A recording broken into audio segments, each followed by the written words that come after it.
देखिए, आज की घटना बाकी घटना की तुलना में ज्यादा गंभीर है। टाइमिंग तो है ही, क्योंकि सुप्रीम लीडर को सुपुर्द खाक होना है 24 घंटे के बाद।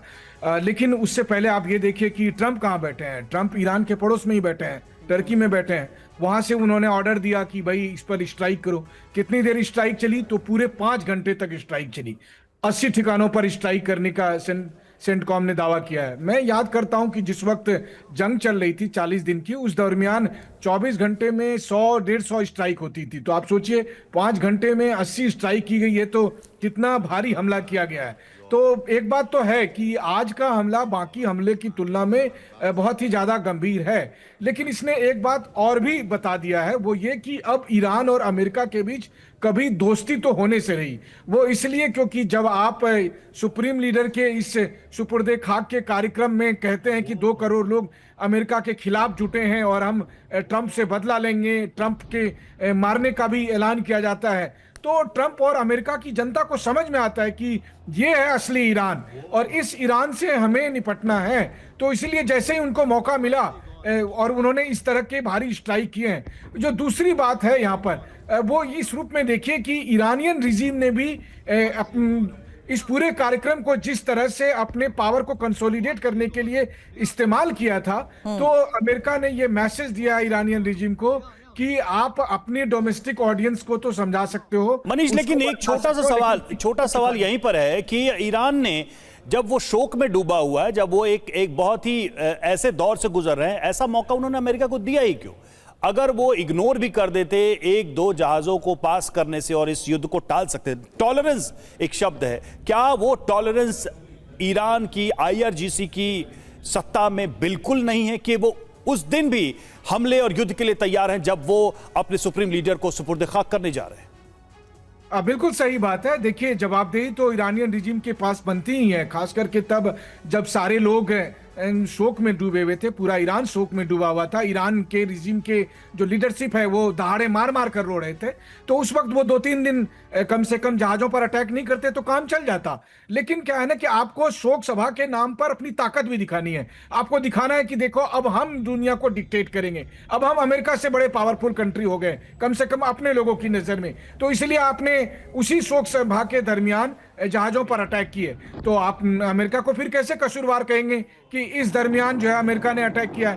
क्योंकि पहला हमला तो ईरान ने किया उन जहाजों पर। मान लीजिए 3-2-4 जहाज गुजर भी रहे थे, गुजरने देते, सुपुर्दे खाक हो जाता, उसके बाद आप जाते वहां पर नियम लगाने के लिए। बिल्कुल सही तो आपने मनीष कहा, और दर्शकों को यह भी समझा दे जिस बात का मनीष जिक्र कर रहे हैं, क्योंकि ईरान ने 3 कमर्शियल शिप्स को टारगेट किया, उसी पर जवाबी कार्रवाई करते हुए अमेरिका ने 80 ठिकानों पर हमलों किए हैं। और हमलों के वक्त एक और बड़ी खबर सुनिए, हमलों के वक्त ही इराक में ईरान के नेता थे और अमेरिकी हमलों के बाद ईरान लौट चुके हैं अब राष्ट्रपति पेजेश्कियान। हालांकि खामनेई की अंतिम यात्रा बीच में छोड़कर तेहरान पहुंचे हैं और इराक के करबला में मौजूद थे पेजेश्कियान।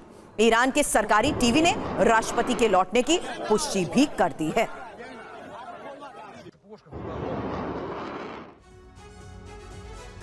और आज इराक के करबला में खामनेई का ताबूत, जहां करबला की सड़कों पर उमड़ी लाखों की भीड़, खामनेई की को दी जा रही है अंतिम विदाई।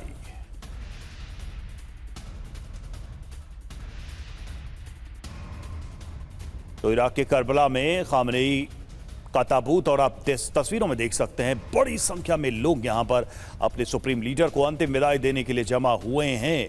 और जो खबर हम आपको बता रहे थे कि पेजेश्कियान भी वहीं पर थे, बीच में ही लौटना पड़ा उनको इन हमलों के बीच। लेकिन इस बीच इस पूरे कार्यक्रम की तस्वीरें भी सामने आई हैं। कल मशहद में सुपुर्द खाक होंगे, लेकिन उसके पहले करबला में ताबूत उनका इराक में।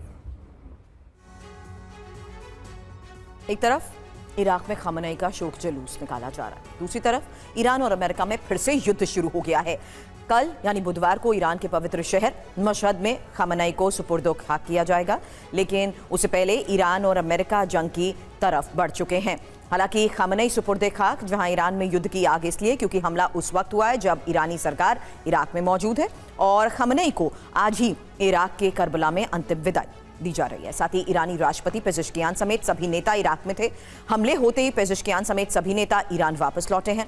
अमेरिका ने सोच समझकर हमलों का समय चुना है और ईरान में पहले से ही यूएस विरोधी भावनाएं भी चरम पर हैं। अब खamenei के जनाजे में अमेरिका विरोधी नारेबाजी भी हुई है। जनता समझौते में शामिल ईरानी नेताओं से खफा भी है और ताज़ा हमलों के बाद ईरान को युद्ध में कूदना भी अब मजबूरी बन सकता है। समझाएं इस बात को प्रोफेसर अमिताभ। टाइमिंग को लेकर आपसे सबसे पहला सवाल इसीलिए किया था। स्ट्रेट ऑफ हार्मूज और स्ट्रेट ऑफ हार्मूज में जो शिपिंग रूट को जिस तरीके से ब्लॉक करने का ट्रम्प कार्ड ईरान के पास है, एस्केलेशन की एक और सबसे बड़ी वजह बन सकता है। क्या ये एक और सबसे बड़ा फैक्टर साबित हो सकता है जहां अब ताजा हमलों के बाद ईरान को युद्ध में कूदना ही पड़ेगा? देखिए, अमेरिका इस समय युद्ध को एस्केलेट करने के पोजीशन में नहीं है, क्योंकि जिस तरह का स्टैंड प्रेसिडेंट ट्रंप ने लिया है, वहाँ की लीडरशिप ने लिया है, उनको ये लग रहा है कि अब ये वॉर अगर प्रोलॉन्ग होता है तो उनकी इकॉनमी पर्टिकुलरली और इन जनरल वर्ल्ड इकॉनमी सफ़र करेगी। तेल के दाम बढ़ेंगे, जिसके लिए वो आए थे, शायद वो उनका ऑब्जेक्टिव पूरा नहीं हो ट्रंप साहब का। तो अब मुझे नहीं लग रहा है, लेकिन ये तो क्लियर है कि अगर इस तरह के वार होते रहे दोनों पर, तो ये जो भी मेमोरेंडम ऑफ अंडरस्टैंडिंग है वो टूट के गिर जाएगा और उसका कोई अस्तित्व नहीं रह जाएगा।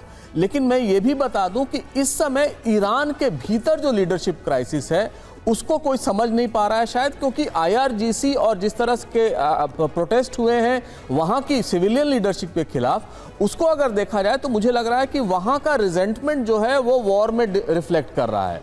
और वो लीडरशिप जो IRGC की ये जान गई है कि अमेरिका ये वॉर प्रोलॉन्ग नहीं करना चाहता है किसी भी कीमत पर, उसका वो एडवांटेज उठाना चाहते हैं और हॉर्मुज स्ट्रेट उसका सीधा निशाना है। वो चाहते हैं कि इनका परमानेंट कंट्रोल हो जाए, जिस तरह टर्की का बॉस्फोरस पे है, इतिहास में रहा है, उस तरह का वो कंट्रोल चाहते हैं। जाहिर है इस वॉर ने उन पेचीदियों को बढ़ा दिया है, लेकिन मुझे ये भी लग रहा है कि कहीं ना कहीं अगर ट्रंप साहब इस बात पर तैयार भी हो जाते हैं कि मेमोरेंडम ऑफ अंडरस्टैंडिंग में जो 60 दिन का एक्सटेंशन दिया गया था वो फर्दर बढ़ाया जाए, मुझे नहीं लग रहा है कि इससे कोई समस्या 60 दिन की कहां बात रह गई। अब तो वो 60 दिन का दायरा भी खत्म ही दिखाई दे रहा है। जिस तरह से ये हमले हुए, छोटा मोटा हमला नहीं है। 80 ठिकानों को इस तरह से इतनी जल्दी टारगेट करना